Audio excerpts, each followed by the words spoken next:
Hey guys, welcome back to Bearded Lumber. Matthew and I greatly appreciate you tuning in today.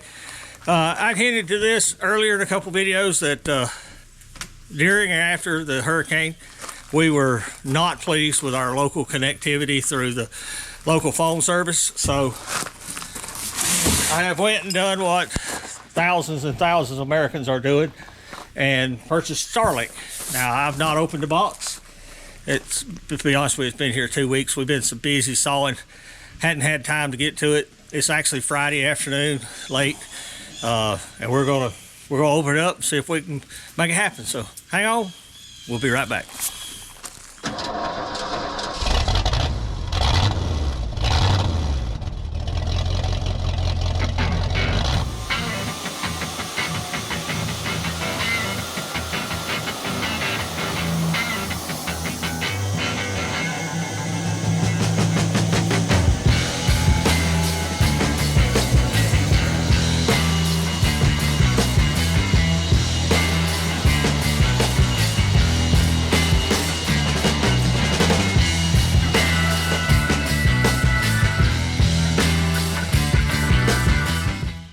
Okay guys, welcome back. Let me give you a little background where we're at currently.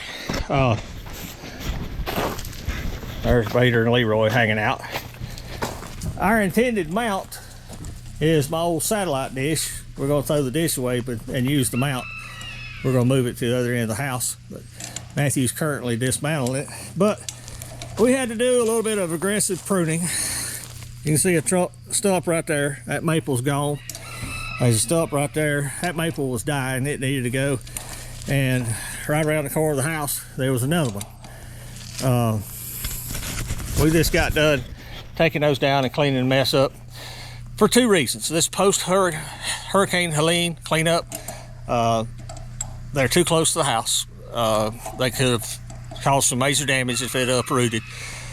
And like I say, one of them was in rapid decay. So we took all three of those out, and it gives us a better field of view for our Starlink. If you buy one, you download the app on your phone, you can actually go up on the roof, take your phone, spin it around 360 degrees, and it will read the satellites and the field of view that it has and tell you if it's a good location or not. And these trees were causing some interference, so it was a dual blessing. It'll make our Starlink better and also make it safer to get rid of them. I hate cutting trees, but when you plant them in the wrong place, and this one particular one down here ended up being closer to my septic tank than I was aware, so it definitely needed to go. You don't want one near your tank or near your drain field, because it will find a way in it, as well as the one over there that was in decline. My drain field runs down the yard and actually turns behind it, so it needed to go. Now, hang on a minute. Here's what we think about the satellite dish. There we go. Good spot for it. But we got a good mount. Matthew's going to get it off the roof. We're going to recycle it. Now, let's look at our Starlink here. Now this, if you order a Starlink kit, I'll tell you right now, they're $340. $42, something like that, everything included, and they're giving 1 month free subscription for Hurricane Helene victims. But you're gonna need a mount, and that's one reason I didn't get it mounted quickly. Is after I ordered it, I said, oh, we need a mount. So I went back online and I found the appropriate mount. It will mount to that round post that we have up there, and it will click into the back of the Starlink dish. So it's an extra 40 bucks. So still less than $400 right now. Now let's see what's in the box.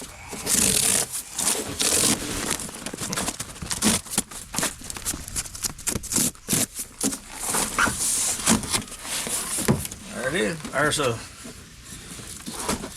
There's your dish. Pretty simple instructions. It comes with 50 feet of cable. If you're going to mount your dish further than that, they sell this in longer lengths, at least 100 feet I know, but you can get a longer cable.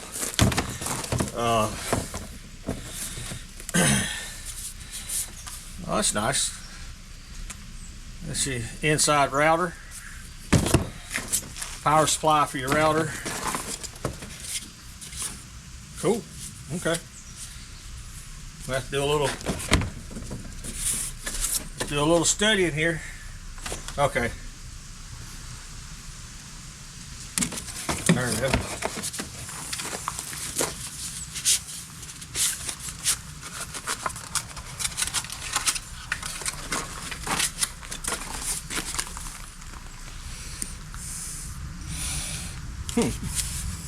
This is your power supply, your cable that goes to your router.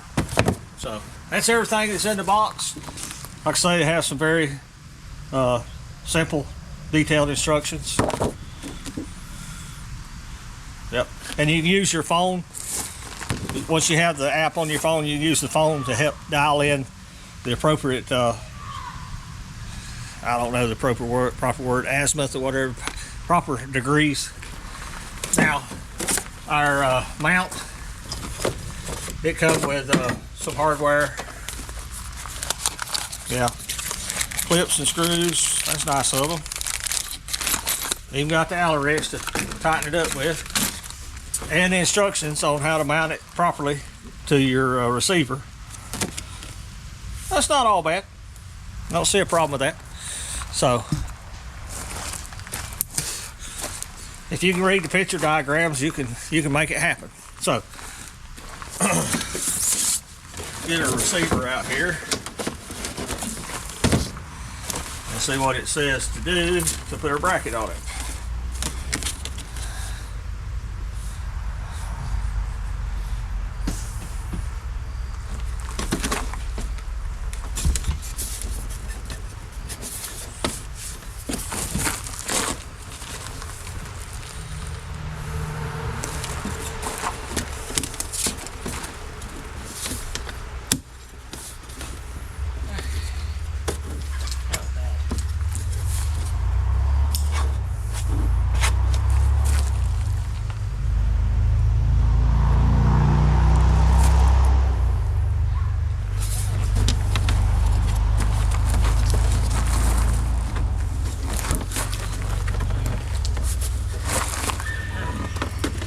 There it is.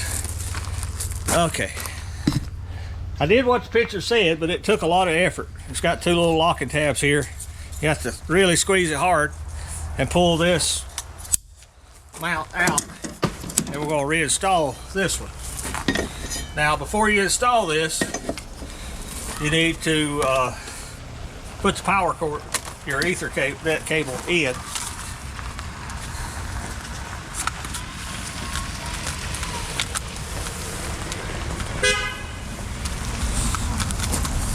There's Mom and Dad. Friday night, must be time to go get something to eat. So we're going to install our cable first.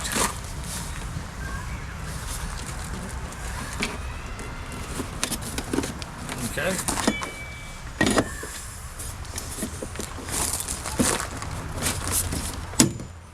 There it is.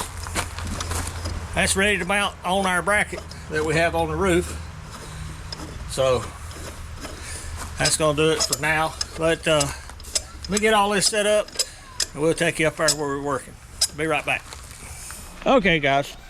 Sorry about that. I handed Matthew the camera and he didn't turn it on. I didn't turn it on. So got a little behind the game. Let me walk you across the roof over here.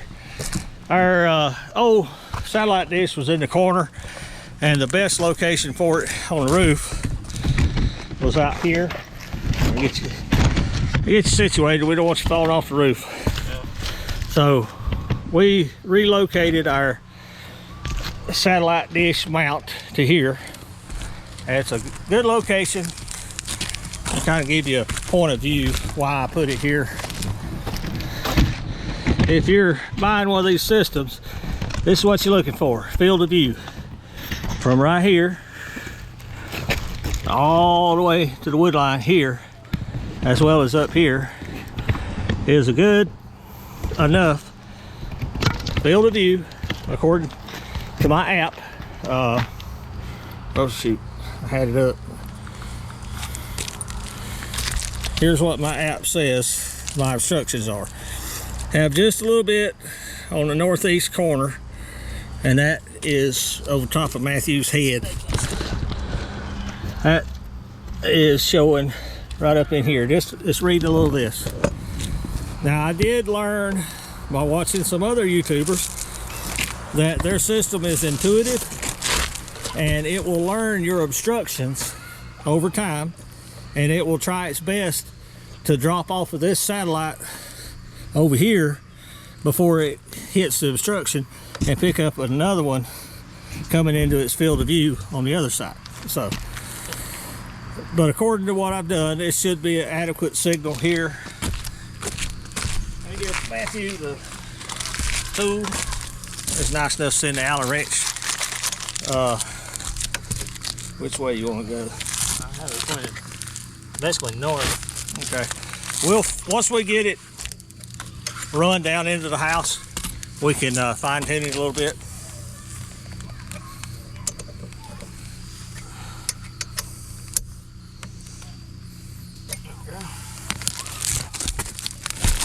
That should give us the field of view we're looking for. And my router, if you turn over here, you go down in the house, my router sits about right here. You can see where I'm at. So we'll go down underneath and come back up under. We'll come back under the floor where my router's currently at, get it hooked up. It comes with some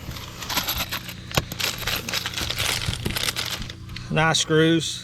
Unfortunately, we'll have to put a few into the shingles across here to hold it down.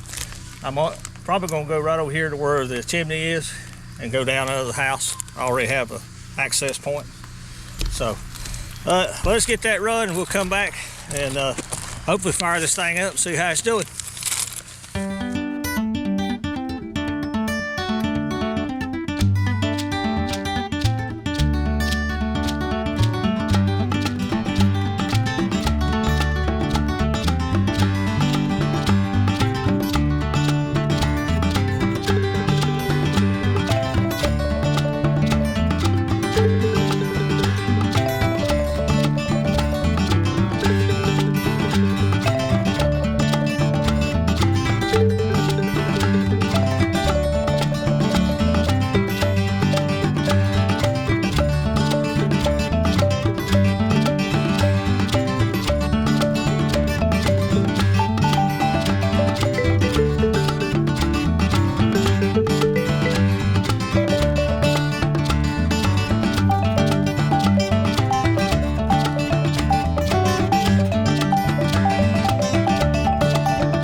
Okay, so we got a line run in and it's just hanging off the edge of the roof right now.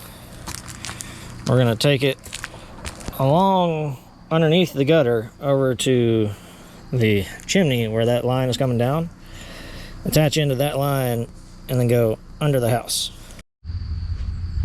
Alrighty, so we've got it run over the side of the gutter, over to the chimney, and following down the same lines that our extender is on.